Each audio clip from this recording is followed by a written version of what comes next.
కూడా బాగా పాలు ఇవ్వాలంటే అందమైన సంగీతాన్ని వినిపించామనుకోండి, కడవలు ఇస్తాయంట పాలు.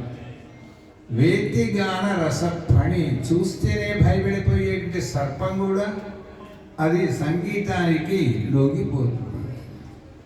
అలాంటి అద్భుతమైనటువంటి శక్తి సంగీతానికి ఉంది, రాగాలకు ఉంది. ఆ రాగంలో మన రాజుగారు వారి యొక్క మనసులో ఉండే అనురాగాన్ని కూడా కలిపారు.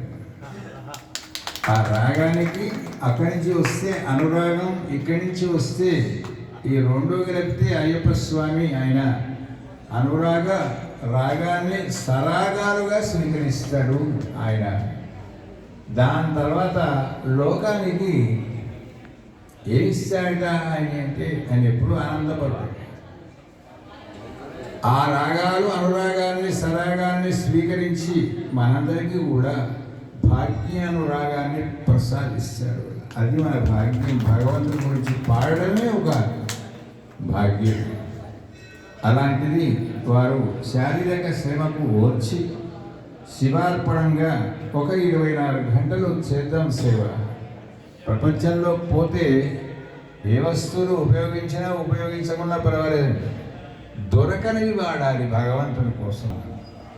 ఇచ్చినటువంటి ఒక కాలాన్ని భగవంతుని కోసం సద్వినియోగం చేయగలుగుతుంది కనుక ఈ మహాశివరాత్రి సందర్భంగా వారిచ్చేటువంటి యొక్క శివుడికి ఇచ్చే కానుక ఆయన నామాన్ని ఆయనకు సమర్పిస్తూ, వారే కాకుండా అందరూ ధన్యమవుతారు. జపం చేస్తే ఒకడే తరిస్తారు, కానీ గానం చేస్తే విన్నవాళ్ళు తరిస్తారు, వాయించిన వాళ్ళు తరిస్తారు, పాడిన వాళ్ళు తరిస్తారు, పాడమని చెప్పిన వాళ్ళు తరిస్తారు, ప్రోత్సహించిన వాళ్ళు తరిస్తారు, అందరూ తరిస్తారు.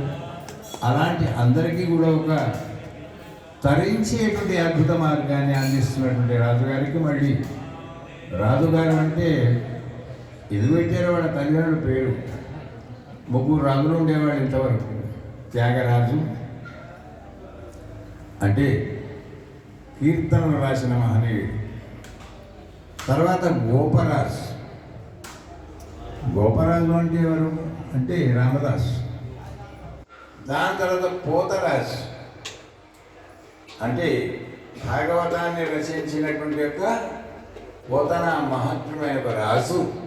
సంగీత సాహిత్యాలకు 3 ఉండ్రి ఇంతవరకు ప్రపంచంలో రాజు. ఈవేళ 4వ రాజు నక్కరాజు గారు కూడా వచ్చేసారు.